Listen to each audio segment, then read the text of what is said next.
So to import the points, we first have to go to Microsoft Excel in order to open up the file that we have, which you'll find is your ASC file, which is located on the desktop or on the web page. You want to open that file. You'll need to go down to File Types and click All Files there, because it won't show up unless there's All Files is showing. Click on yours.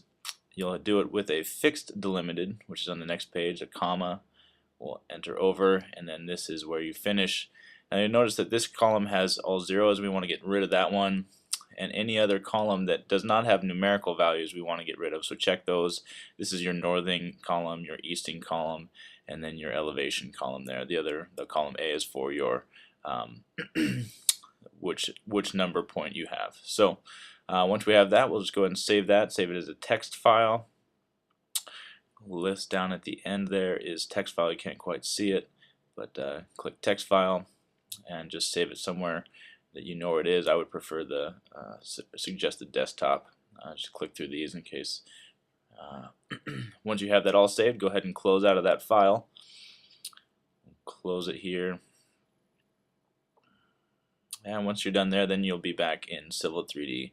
At this point, you want to go to Surface. This is the first thing we need to do to import the points is go to Surfaces. You'll notice that there's two different tabs there. We want to be in the Prospector tab.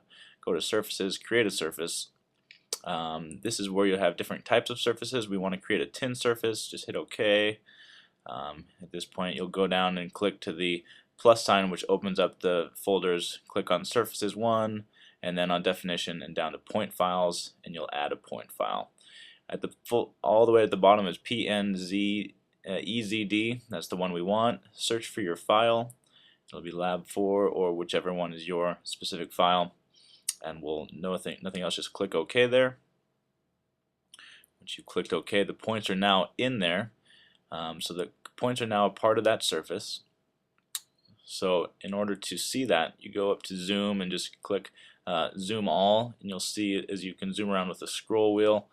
You can see that this is the shape of the file that we have, the outline of it. But what we want to do actually is create on that surface some contours. So you're going to go up to the top, actually to Settings there, instead of the Prospector tab, and you're going to look at the surface file. And there's different things. We have the contours. You can look at 3D geometry or legend, or the contour intervals. This is where we want to adjust the minor interval to 0.5. Click OK. So now that we have changed that, we still need to go back in there to the surface files, and we'll actually edit that surface, or I'm sorry, in the standard surface file, and you actually have to show that it's displayed. So we go to the Display tab, click on the light bulb for the major and minor contour lines, and then from there we should just click OK,